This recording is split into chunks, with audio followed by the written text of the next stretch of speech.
ആദ്യം നിങ്ങൾ ചെയ്യേണ്ടത് നിങ്ങളുടെ പ്രൊഫൈലിൽ കയറുകയാണ്. പ്രൊഫൈലിൽ കയറിയ ശേഷം ഇവിടെ ഈ അഡ്മിഷൻ ടിക്കറ്റിൻ്റെ ഓപ്ഷനിൽ ക്ലിക്ക് ചെയ്യുക. ക്ലിക്ക് ചെയ്ത ശേഷം നിങ്ങൾക്കിപ്പോൾ അറ്റൻഡ് ചെയ്യാനുള്ള online exam assistant professor in pharmacy ഇവിടെ ഓപ്പൺ ആയിട്ടുണ്ട്. അത് ക്ലിക്ക് ചെയ്യുക. ക്ലിക്ക് ചെയ്ത ശേഷം അടിയിലേക്ക് വരികയാണെങ്കിൽ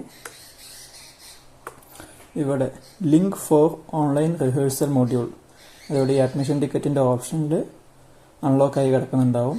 ഈ ഒരു ലിങ്കിൽ നിങ്ങൾ ക്ലിക്ക് ചെയ്യുക. ഓൺലൈൻ എക്സാമിനേഷൻ റിഹേഴ്സൽ മൊഡ്യൂൾ ഓട്ടോമാറ്റിക്കായി നെക്സ്റ്റ് വിൻഡോ ഓപ്പൺ ആവും. അതിൽ ഇതുപോലൊരു ഡയലോഗ് ബോക്സാണ് വരിക.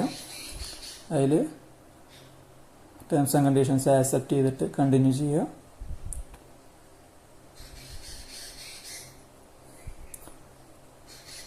ഇവിടെ ജനറൽ ഇൻസ്ട്രക്ഷൻസ് വരുന്നുണ്ട്. അതായത് ഇതൊരു റിഹേഴ്സൽ എക്സാമാണ്, ഡെമോ എക്സാമാണ്. അതുകൊണ്ട് ആകെ 20 ക്വസ്റ്റ്യൻസും 15 മിനിറ്റും മാത്രമേ ഉള്ളൂ. നമുക്ക് ഒറിജിനൽ എക്സാം വരുമ്പോൾ 100 ക്വസ്റ്റ്യനും 90 മിനിറ്റും ഉണ്ടാവും. ഇവിടെ ആകെ 20 ക്വസ്റ്റ്യൻ മാത്രമേ ഉള്ളൂ. നമ്മളിവിടെ സ്റ്റാർട്ട് എക്സാമിനേഷൻ കൊടുക്കുകയാണ്. സ്റ്റാർട്ട് എക്സാം കൊടുത്താൽ ഇതുപോലൊരു വിൻഡോ ആണ് ഓപ്പൺ ആയിട്ട് വരിക. ഇവിടെ ക്വസ്റ്റ്യൻസ് 1 by 1 ആയിട്ട് കാണിക്കും. നിങ്ങൾക്ക് ടൈം ലെഫ്റ്റ് ഇവിടെ കാണിച്ചുകൊണ്ടിരിക്കും. അതവിടെ ടൈമർ റണ്ണിങ് ആയിക്കൊണ്ടിരിക്കും. ആകെ 20 ക്വസ്റ്റ്യൻ ഉള്ളത് 20 ക്വസ്റ്റ്യൻ ഇവിടെ കാണിക്കുന്നുണ്ട്. നമ്മൾ ഓരോ ക്വസ്റ്റ്യനായിട്ട് ഇങ്ങനെ ക്ലിക്ക് ചെയ്താൽ മതി. അപ്പോൾ അത് സെലക്ട് ആവും. സെലക്ട് ആയതിനു ശേഷം സേവ് നെക്സ്റ്റ് കൊടുക്കാം. അപ്പോൾ ഇവിടെ കളർ മാറും. ആൻസർ ചെയ്താൽ ഇങ്ങനെ കളർ മാറും.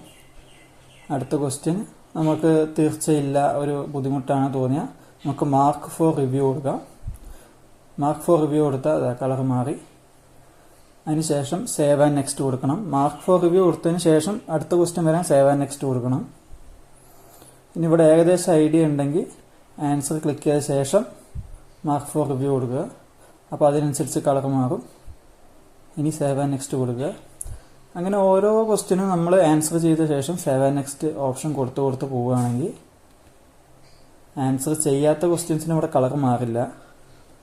ആൻസർ ചെയ്ത ക്വസ്റ്റ്യൻസിന് മാത്രമേ കളർ മാറുള്ളൂ. ഓക്കെ, അപ്പോൾ 1 by 1 ആയിട്ട് നമ്മൾ ഓപ്ഷൻസ് കൊടുത്ത് പോവുകയാണ്. ഇത് മോക്ക് എക്സാം ആയതുകൊണ്ട് തന്നെ നമുക്കിത് ഫെമിലിയറൈസ് ചെയ്യാൻ വേണ്ടിയിട്ടാണ്. അവിടെ ചെന്നതിന് ശേഷം അവർ ഓൺലൈൻ ടെസ്റ്റാണ്. അവർ ഒരു മോക്ക് ടെസ്റ്റ് അല്ലെങ്കിൽ ഒരു ടെസ്റ്റ് ചെയ്യാനുള്ളൊരു സൗകര്യം അവർ ചെയ്ത് തരില്ല. അതിനുള്ള ഓപ്ഷൻ ഇല്ല. അതുകൊണ്ടാണ് നമ്മൾ ഇപ്പം തന്നെ ഡെമോ നമ്മൾ തന്നെ ഫെമിലിയറൈസ് ചെയ്യുന്നത്. ഓക്കെ, നമ്മൾ 1 by 1 ആയിട്ട് ഓപ്ഷൻസ് കംപ്ലീറ്റ് ചെയ്തതിന് ശേഷം 20ാമത്തെ ക്വസ്റ്റ്യന് ശേഷം സേവ് ആൻഡ് നെക്സ്റ്റ് കൊടുക്കുകയാണെങ്കിൽ ഒന്നും വരില്ല. കാരണം നിങ്ങൾക്ക് ഇനി സമയമുണ്ട്. നിങ്ങളുടെ സമയം കഴിഞ്ഞതിന് ശേഷം മാത്രമേ എക്സാം സബ്മിറ്റ് ആവുള്ളൂ. സോ ഇപ്പം ഈ 15 മിനിറ്റ് ഞാൻ കാത്തു നിൽക്കുന്നില്ല. ഞാൻ തന്നെ ഇവിടെ ലോഗൗട്ട് ചെയ്യുകയാണ്. പക്ഷേ നിങ്ങൾക്ക് ഒറിജിനൽ എക്സാം വരുമ്പോൾ ലോഗൗട്ട് ചെയ്യാനുള്ള ഓപ്ഷൻ ഉണ്ടാവില്ല. സോ നിങ്ങൾക്ക് പിന്നെ പ്രീവിയസ് കഴിഞ്ഞ ക്വസ്റ്റ്യനൊക്കെ ഇതുപോലെ ഇങ്ങനെ ക്ലിക്ക് ചെയ്ത് എടുത്തു നോക്കാം. ഓരോ ക്വസ്റ്റ്യൻ നമ്പറിൽ ക്ലിക്ക് ചെയ്താൽ നിങ്ങൾക്കത് പെട്ടെന്ന് എടുത്തു നോക്കാൻ പറ്റും. എടുത്തു നോക്കിയ ശേഷം ഓപ്ഷൻസ് മാറ്റി കൊടുക്കണമെങ്കിൽ വേറെ ഓപ്ഷൻസ് മാറ്റാം. അല്ലെങ്കിൽ ഇവിടെ അത് അറ്റൻഡ് ചെയ്യേണ്ട വെക്കണമെങ്കിൽ ക്ലിയർ റെസ്പോൺസ് എന്നൊരു ഓപ്ഷൻ ഉണ്ട്, അത് കൊടുക്കാം. ഓക്കെ, എല്ലാം കഴിഞ്ഞതിന് ശേഷം ഇവിടെ മോക്ക് ടെസ്റ്റ് ആയതുകൊണ്ട് ഞാൻ നേരത്തെ അവസാനിപ്പിക്കുകയാണ്, ലോഗൗട്ട് ചെയ്യാണ്.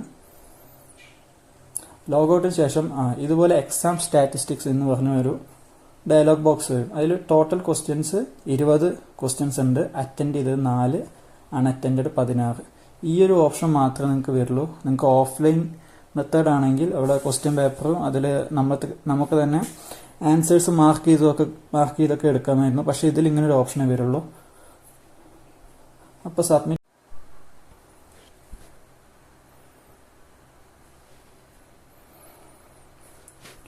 ഒരു online computer based PSC test എടുക്കുമ്പോൾ ശ്രദ്ധിക്കേണ്ട കാര്യങ്ങൾ എന്താണെന്ന് വെച്ചാൽ അവിടെ ടെസ്റ്റ് സെൻറ്ററിൽ എൻ്റർ ആയതിനു ശേഷം അവിടെ നോട്ടീസ് ബോർഡിൽ നിങ്ങൾ സീറ്റ് നമ്പർ എഴുതിയിട്ടുണ്ടാവും. നിങ്ങൾ രജിസ്റ്റർ നമ്പർ വെച്ച് ട്രാക്ക് ചെയ്താൽ മതി. ആ സീറ്റ് നമ്പർ നിങ്ങൾ അഡ്മിറ്റ് കാർഡിൻ്റെ ഫ്രണ്ട് പേജിൽ അലോട്ട് ചെയ്ത സ്പേസിൽ എഴുതിയിടണം. അങ്ങനെ എഴുതിയിട്ട ശേഷം നിങ്ങൾ അലോട്ടഡ് സീറ്റ് നമ്പറിലേക്ക് പോകണം. അലോട്ടഡ് സീറ്റ് പറയുമ്പോൾ അവിടെ കമ്പ്യൂട്ടർ എല്ലാം സെറ്റ് ചെയ്തിട്ടുണ്ടാവും. അപ്പോൾ അലോട്ടഡ് സീറ്റിലേക്ക് പോയിരുന്ന ശേഷം നിങ്ങൾ ലോഗിൻ ചെയ്യണം. ലോഗിൻ ചെയ്യുന്നത് എങ്ങനെയാണെന്ന് വെച്ചാൽ നിങ്ങളുടെ രജിസ്റ്റർ നമ്പർ അടിക്കുക. അതിനുശേഷം പാസ്വേഡായിട്ട് ഡേറ്റ് ഓഫ് ബർത്ത് അടിക്കുക. ഡേറ്റ് ഓഫ് ബർത്ത് എങ്ങനെയാണെന്ന് വെച്ചാൽ ഡേറ്റ്, മന്ത്, ഇയർ ഇതിൻ്റെ ഇടയിലൊന്നും സെപ്പറേഷൻ ഇല്ലാതെ അതേ ഫോർമാറ്റിൽ അടിക്കുക. അങ്ങനെ ലോഗിൻ ചെയ്യുക. ലോഗിൻ ചെയ്ത് വെക്കുക. ലോഗിൻ ചെയ്തതിന് ശേഷം നിങ്ങളുടെ ഇൻവിജിലേറ്റർ വരും. ഇൻവിജിലേറ്റർ വന്നിട്ട് നിങ്ങളുടെ ക്രെഡൻഷ്യൽസ്, നിങ്ങളുടെ ID എല്ലാം ചെക്ക് ചെയ്തതിന് ശേഷം ഇൻവിജിലേറ്റർ നിങ്ങൾക്കൊരു ആക്സസ് കോഡ് പറഞ്ഞു തരും. ഈ ആക്സസ് കോഡും നിങ്ങൾ നോട്ട് ചെയ്യേണ്ടതാണ്. അതിനും അഡ്മിറ്റ് കാർഡിൻ്റെ ഫ്രണ്ട് പേജിൽ സ്പേസ് ഉണ്ട്, അവിടെ നോട്ട് ചെയ്ത് വെക്കുക. പിന്നെ അവർ പറഞ്ഞതിന് ശേഷം നിങ്ങൾ ആക്സസ് കോഡ് എൻ്റർ ചെയ്യുക. ആക്സസ് കോഡ് എൻ്റർ ചെയ്തതിന് ശേഷം നിങ്ങൾ ആ പോർട്ടലിൻ്റെ ഉള്ളിൽ കയറും. അതിനുശേഷം മേലെ നിന്ന് ഇൻവിജിലേറ്റർ അലോ ചെയ്യുന്നതിനനുസരിച്ചിട്ട് നിങ്ങൾക്ക് എക്സാം സ്റ്റാർട്ട് ചെയ്യാം. എല്ലാവർക്കും ഒരേ സമയത്താണ് എക്സാം സ്റ്റാർട്ട് ചെയ്യുക. അപ്പോൾ അതും ഓട്ടോമാറ്റിക്കായിട്ട് ടൈം കഴിയുമ്പോൾ നിങ്ങളുടെ റെസ്പോൺസ് എല്ലാം ഓട്ടോമാറ്റിക്കായി സബ്മിറ്റ് ആകും. പിന്നെ ശ്രദ്ധിക്കേണ്ട കാര്യം എന്താണെന്ന് വെച്ചാൽ നിങ്ങളൊരു ക്വസ്റ്റ്യൻ്റെ ഓരോ ഓപ്ഷൻ സെലക്ട് ചെയ്തതിന് ശേഷം മാർക്ക് ആൻഡ് റിവ്യൂ കൊടുത്ത് നെക്സ്റ്റ് സേവ് ആൻഡ് നെക്സ്റ്റ് കൊടുക്കുകയാണെങ്കിൽ അത് പിന്നെ ഓട്ടോമാറ്റിക് ഒരു റെസ്പോൺസ് ആയിട്ട് കണക്കാക്കും.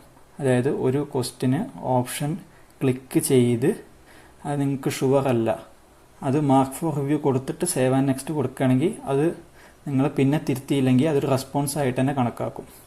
അത് ശ്രദ്ധിക്കുക. അപ്പോൾ ഇത്രയാണ് PSC ഓൺലൈൻ ടെസ്റ്റിൽ വരുന്ന സ്റ്റെപ്പുകൾ. അപ്പോൾ ശ്രദ്ധിക്കുക. Best of luck.